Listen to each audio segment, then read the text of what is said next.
안녕하세요. 너치 세일즈 판매를 서비스로 바꾸는 기술 박훈재입니다. 제가 추석 때 읽은 그 책에 대해서 나누고 싶습니다. 이 책입니다. 질문이 답을 바꾼다. 부제로는 탁월한 질문을 가진 사람의 힘이라는 책입니다. 내용이 굉장히 쉽고 또 바로 또 적용하고 응용할 수 있는 그런 좋은 질문들이 있어서 같이 나누고자 합니다. 제가 질문이 중요하다라는 말씀을 드리는데 이것은 비단 어떤 비즈니스에서 뿐만 아니라 대인 관계에 있어서도 질문이 굉장히 중요합니다. 저는 이제 질문에 대해서 굉장히 많이 공부를 하고 또 다른 사람에 대해서 관찰을 하고 책을 많이 읽어서 그런지 몰라도 사람과 이렇게 대인 관계를 가질 때 다른 사람들이 이렇게 서로 대화하고 있는 것을 볼 때 참 아쉬운 안타까운 그런 상황들을 많이 보게 됩니다. 이 상황에서 이런 질문이 나가줬어야 되는데 그런 것을 하지 않고 또는 상대방한테 질문을 했어야 되는 상황인데 또 안 하고 이런 것으로 인해서 그 대인 관계 사람과 사람이 굉장히 가까워질 수 있는 그 기회를 놓치는 경우가 굉장히 많은 것을 보게 됩니다. 그러니까 이 관계가 겉돌게 되는 거죠. 맨날 나누는 얘기가 뻔한 얘기가 되고 그 만남이 재미없게 되는 경우를 많이 봅니다. 자, 그만큼 질문은 대인 관계에 있어서 핵심입니다. 또 다시 말씀을 드리면 우리가 흔히 경청이 중요하다고 잘 듣는 게 중요하다라고 얘기를 합니다.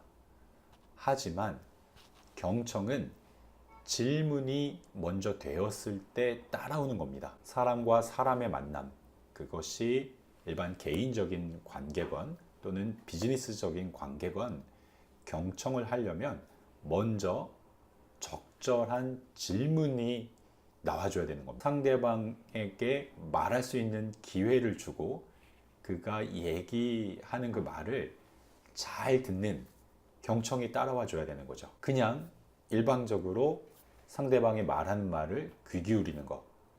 이거는 정말 대인관계의 반의 반도 제대로 모르는 겁니다. 질문이 먼저고 다음에 경청이 따라줘야 되고 또 잘 들었다면 그 다음에 또 질문이 나가는 것이 정말 대인관계를 풍성하게 만들고 그 관계가 가까워지고 비즈니스적인 신뢰가 구축되어지고 또 만나고 싶은 그러한 사이로 발전이 될 수 있다는 거죠. 정말 잊지 말아 주시길 바라겠습니다. 질문이 먼저입니다. 다음에 경청이 따라줘야 됩니다. 서론이 길었고요. 이 책은 대인관계에 있어서 질문이 어떻게 활용되는지 또는 비즈니스와 세일즈, 영업에서 질문을 어떻게 활용할 수가 있는지 또는 조직에서 어떤 영향력을 끼쳐야 되는 어떤 관리자, 리더의 위치에 있다면 그때 질문을 어떻게 활용할 수 있는지에 관한 얘기가 나와 있습니다. 그 중에서 많은 질문이 나와 있지만 그 중에서 몇 가지만 같이 나눠보도록 하겠습니다. 자, 첫 번째는 비즈니스적인 관계로 또는 세일즈 영업이라고 해도 괜찮겠죠. 그런 관계로 사람을 만났을 때 첫 번째 미팅을 할 때 흔하게 발생할 수 있는 그런 상황입니다. 이런 상황이죠. 고객사 또는 가만 고객사죠. 고객사 또는 고객을 만났습니다. 이렇게 상대방의 얘기를 꺼낼 수 있습니다. 회사 소개부터 간단히 해주실래요? 자, 여러분은 이 얘기를 들은다면 어떻게 하시겠습니까? 생각을 해보셨나요? 이 저자는 컨설턴트 초기에 이런 실수를 했다고 합니다. 회사 소개부터 간단히 해주실래요? 라는 얘기를 들었을 때 우리 회사가 얼마나 역사가 있고 얼마나 내부 인력, 맨파워가 화려하고 그 다음에 많은 수주들을 따냈고 잘 했는지 그러한 얘기들을 엄청나게 디테일하게 자신 있게 그렇게 나눴고 또한 마켓 쉐어를 얼마나 많이 우리가 차지하고 있는지 등에 대해서 정말 자세히 장황하게 얘기를 나눴다는 거죠. 무엇을 놓친 거죠, 이 사람이? 하지만 나는 우리 자격을 설명하는데 너무 집중한 나머지 테이블 맞은편의 고객을 거의 잊고 말았다. 자, 느낌이 오시나요? 회사 소개부터 간단히 해주실래요?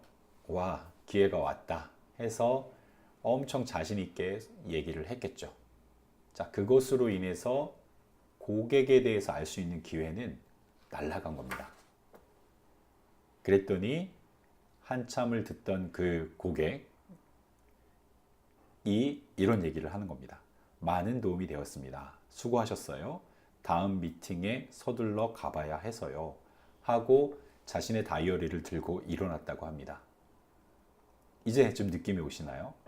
이런 상황이 비즈니스 미팅에서 자주 벌어지는 그런 상황입니다. 자, 그래서 이 책의 저자는 이미 늦었다. 직접적인 교감을 거의 형성하지 못했다라고 얘기했습니다. 자, 비즈니스 미팅에서 첫 미팅의 목적은 고객과 친해지는 겁니다. 그래서 고객이 이 사람과 얘기를 좀 나눠보면 뭔가 좀 도움이 될 수도 있겠다. 또 이 사람 마음이 좀 통하네 라는 느낌을 주는 것이 중요한 거죠. 하지만 이 책의 저자는 자신의 어떤 회사 자랑을 하느라 그 기회를 놓치고 말았습니다. 우리는 그들이 목표나 현안, 어려움에 대해 사실상 아무것도 파악한 것이 없었다. 그렇죠. 회사 자랑만 늘어났죠. 자, 그래서 이런 뼈아픈 경험을 한 저자가 이후에 소위 베테랑과 함께 동반 그 활동을 나가서 이제 이런 경험을 하게 됩니다. 그때도 똑같이 고객사가 이러한 얘기를 합니다. 회사 소개부터 해주시면 어떨까요? 그랬더니 그 베테랑 선배는 저희 회사에 대해 어떤 점을 알고 싶으신가요? 라고 되물었다는 거죠. 자, 굉장히 중요한 얘기입니다. 그냥 장황하게 1시간이고 2시간이고 회사 자랑할 게 얼마나 많겠습니까? 하지만 고객한테 묻는 겁니다. 저희 회사에 대해 특별히 어떤 점이 궁금하신가요? 이렇게 물었더니 이렇게 대답했다 합니다. 네. 우리도 그쪽 회사가 어떤 일을 하는지 대략은 아는데요. 특히 제가 알고 싶은 것은 아시아 쪽에서 어느 정도의 역량을 발휘하고 있는지, 그리고 내부적으로 어떤 식으로 협업을 진행하는지 하는 부분입니다. 이렇게 가만 고객사의 담당자가 얘기를 한 거죠. 자, 그러면 이제 무슨 얘기를 할 수가 있는 겁니까? 2가지 정도가 나올 수 있겠죠. 아시아 쪽에서 어느 정도 역량을 발휘하고 있는지. 왜 이 고객이 아시아 쪽에 대해서 궁금해할까? 아시아랑 관련된 어떤 회사의 일 또는 계획이 있는가? 라는 것에 대해서 궁금해할 수 있고요. 또 다른 것은 내부적으로 어떤 식으로 협업을 진행하는지. 이것도 굉장히 의외잖아요. 이러한 것을 궁금해한다는 게. 왜 궁금해할까라는 것을 이제야 드디어 고객한테 제대로 된 질문을 해볼 수 있다는 거죠. 그래서 이 저자는 이러한 것을 먼저 질문했습니다. 혹시 내부적인 협업에 대해 궁금해하는 특별한 이유가 있으신지요? 라고 물었다는 거죠. 자, 그랬더니 그제서야 그 고객사는 과거에 어떤 컨설팅 회사와 일을 했는데 그 컨설팅 회사가 내부적인 협업이 안 돼서 굉장히 같이 일하는데 힘들었고 업무 진행이 어려웠다는 거였습니다. 또한 그 아시아 쪽에 왜 관심이 있는지에 대해서 물었더니 아시아에 대한 진출 계획이 내부적으로 논의 중이었다는 것도 알게 되었죠.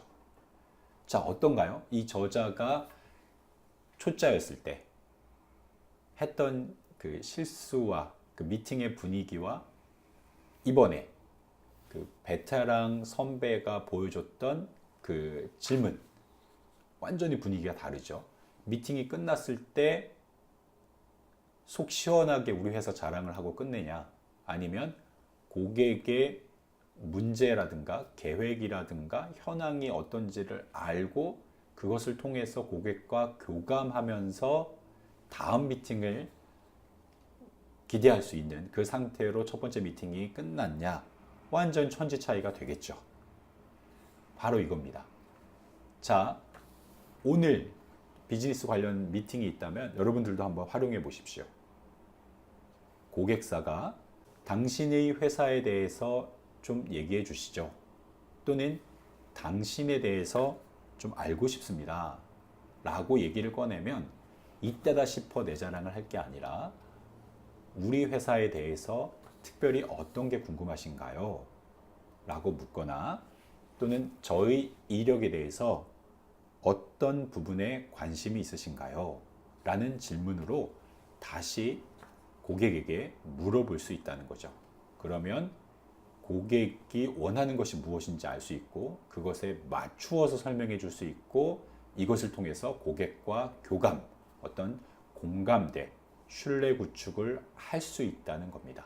이렇게 미팅에서 질문이 굉장히 중요하다는 것이죠.